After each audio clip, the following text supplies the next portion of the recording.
Hi, welcome back to Classical Grooming, and it's been almost a year since I've done any sort of video or live cast, and I don't want to get into the details too much. There's been some health issues in my family, and we've had to make some big changes to accommodate that. So I appreciate your patience and of all the comments that you guys have continued to drop on some of my past videos, and I wanted to generate some more. I figured a live stream would be a way of just getting out there and starting something, because if I had to record it and then edit it and so forth, that would probably delay my just taking the first step and getting out there in the first place. So today I wanted to talk a little bit about some of the products that I've been using over the past couple of years, and now that I've used them up, would I get them again? And so we might as well start with hair. And I've done a review on the Clubman shampoo. You can see I can use this up. This is like my third bottle. And I really do enjoy using it. It's a lot of fun. Would I get it again? Yes. I tried to restock, and some of the prices they were asking were just a little bit above what I'm willing to pay. So I'm waiting for a sale on that. It's if you have any questions, you can go back to my previous review on the Clubman Country Club shampoo. It's very similar to their Pinaud Clubman aftershave, and it smells nice. It smells nice, and it's a great nostalgic trip. Is it an amazing shampoo? It's not bad. It's good. It's worth $6 or $7. Will I get a restock immediately? Like I say, I'm waiting for the price to come down. And also I was interested in trying some of the other shampoos from some of the other barbershop names. Right now, Woody's, I found some of their shampoo that was particularly cheap. So that's what I'm using now. I'm sure I'll have a review on that fairly soon. Dep Gel.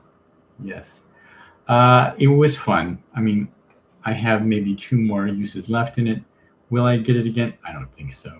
It was nice to try it out because I grew up in the 80s and Dep was a huge thing then. Is it something I'll buy again? Like I said, I don't think so. It's not amazing. It doesn't really smell good. There's nothing particularly about it that I found attractive. It works. And if you're interested in just trying a little name brand recognition sale because you like Dep and it was something that reminds you of your youth, knock yourself out. Again, there's lots more fish in the sea. Clubman has some gels that I haven't tried. And there's lots of other barbershop brand names that have gels that I think are more appealing to me at this point.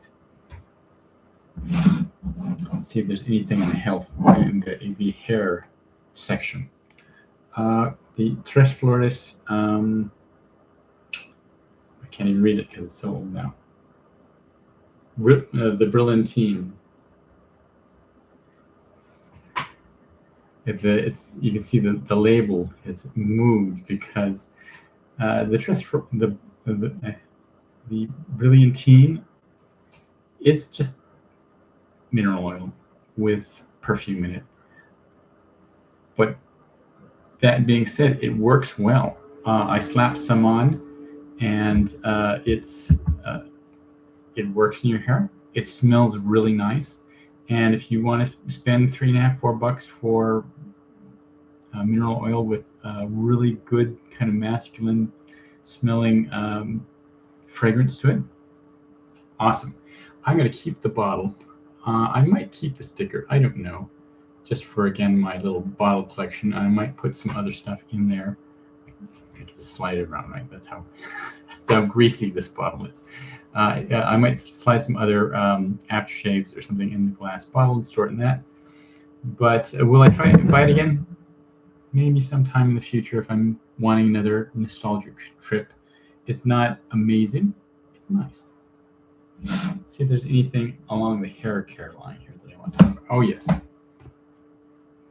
Brylcreem. Totally use this up. Would I buy it again? Yes. In fact, I already have. I bought myself a backup tube. I just like the way it smells. I love the smell of carnation. That's generally the fragrance you're going to get with this. It works well. The hair feels really nice after you use it. It is a little greasy. It is a petroleum-based product, but as long as you don't overdo it, it's not going to come off in greasy gobs. It holds your hair pretty well. It's got a medium hold. I've got a review on this if you want to explore it a little further.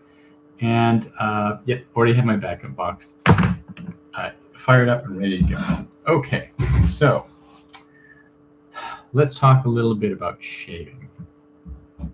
I have Gable's Brushless Shave Cream.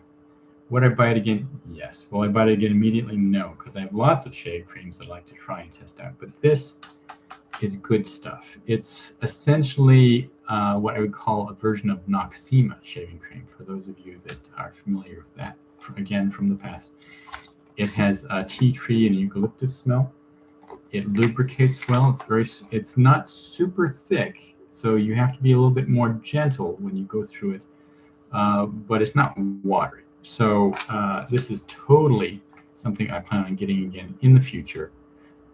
But again, got lots I'd like to try out before that. So I'm hoping to come back to that maybe 6 months or so. It rattles right now because this is where I'm keeping all my discarded razor blades. Let's see, anything else in the shave? Oh, yes. So a while I did a review on the Stetson, the fragrance, and the cooling lotion they sell in Walmart and other drugstores. This is the label fell off. I used it up. Would I get this again? Yes. In fact, I have. It doesn't have a whole lot of what's the word I'm looking for? It doesn't have a whole lot of sting to it because there's not a lot of alcohol. It's mostly witch hazel lotion, but it smells really nice. It's a soft fragrance you're not going to overpower yourself by putting it on your face, and it works well. If you have a poor shave, this does seem to soothe it pretty well. It's not.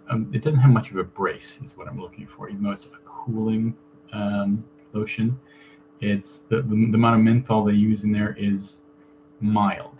So it's just, yeah, like you wet your face and it kind of stays in this light, cool sense of wetness, even though it's dry.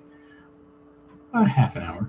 And again, it smells really nice. If you're wearing Stetson for the day, of course, it's going to add to the fragrance lasting longer and improving the experience for you. So it's totally something I've gotten again. Aquavelva Ice Sport. This one I did enjoy using. The fragrance is like aspen with a little bit of blue fragrance underneath, and I enjoyed it. And it worked well, and I would get it again, but not anytime soon. I didn't love it. It was not a favorite. So if sometime in the future I'm feeling like I want to come back to it, sure, I'd do that. But otherwise, maybe not. Who knows? Okay. Anything? Oh, yes. I've not gone into depth with Phoenix Artisans Accoutrements Star Jelly balms. I'm not a huge fan of balms, particularly the petroleum-based ones. These are not. These go in and go on your face. They are very soothing. If you get one with menthol, there's a brace, but there's no alcohol sting to them per se. Although if you have a big cut, yeah, it's going to burn because stuff's going to get into the cut and aggravate it. They are particularly nice, and how long they last really depends on the fragrance. So I've gone through two, which is Etu, which is their version of Brut. I like it. It's very nice. I really am a Brut lover, and I'm going to definitely get this one again. I have a few more of these to go through, so I'm going to catch up to it eventually. But I think I'm going to skip the Star Jelly and go straight to the aftershave cologne, because the Star Jellies and the actual aftershave colognes are very similar to each other, but they're not quite the same. These tend to be a little softer, a little sweeter, and that's not a bad thing, but that's not what I'm looking for in Brut. Brut's already kind of sweet and soft, and this softens it quite a bit.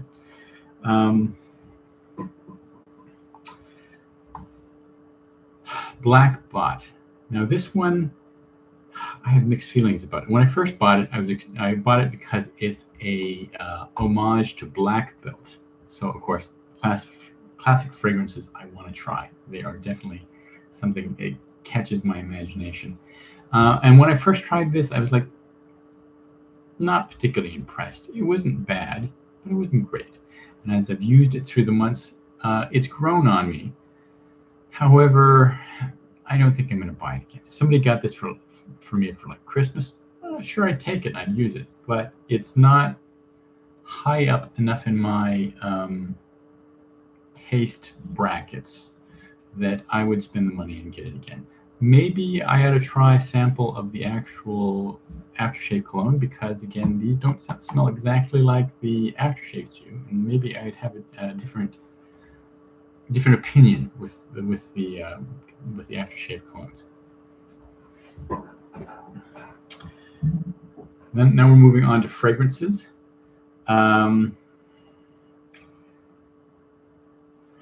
Brut, the EDT version, the kind from Unilever, which comes from Europe. I went through the whole thing. It was very nice. I don't think I'm going to get it again. Now, not because I don't love Brut, because I do. However, spraying this on, you had to spray a lot to get it to last and to project for what I would consider a reasonable amount of time. For a while there, I was actually just taking the cap off and dousing it, because that's the only way you could really get enough on you to get the desired effect.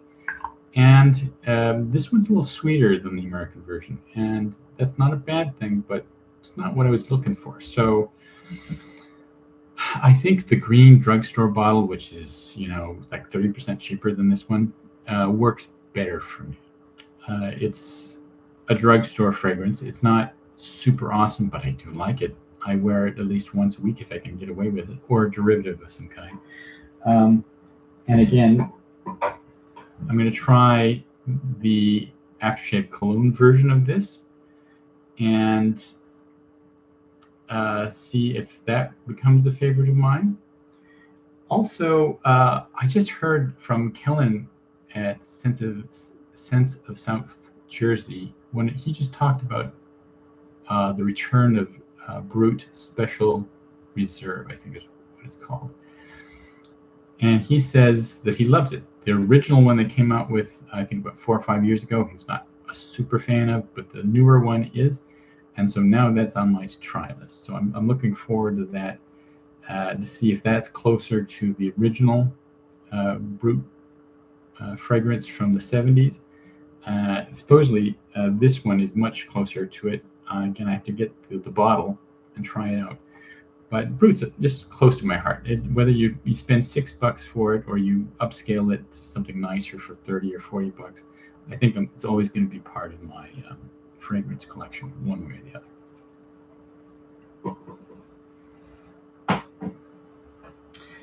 Oh, we have somebody chimed in. My glasses are Mikachu 9254 mentioned that they're a big fan of my videos. Thank you. I appreciate this. I don't get paid for this. This is just something I do because I have a soft spot for vintage products. And as I mentioned before, the products themselves, mostly just fragrance and alcohol. There's nothing special about them. I don't tend to go off and on and say, this is an amazing fragrance, you should get it. What I do it for is a sense of history and a sense of culture. And I think whether you're young or old, that is something that we as people need. We're kind of in this place in life where we know that nothing lasts forever, but there's a part of us that wants that sense of permanence, that sense of base. And sometimes it can be just something that your grandfather wore. and it just gives you a sense of, you know what, I'm part of something bigger. And of course, I would encourage people to explore more spiritual and religious foundations, but sometimes just a nice tie or a nice fragrance or a special way of combing your hair, it kind of connects you to your ancestors, and I think that's important. See, we have, oh, same poster said, being in my 20s, such a shame more young men are not in classic aftershaves. I would agree.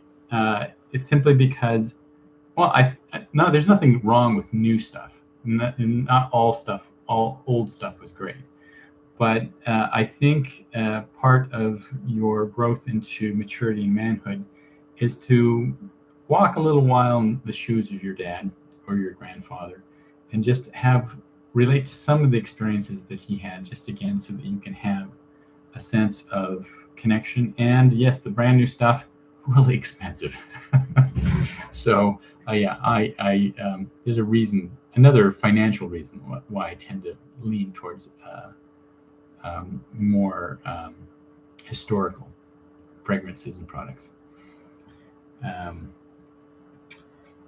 Yes, so let's moving on to actual. Oh, we have one more shaving to back the aftershave.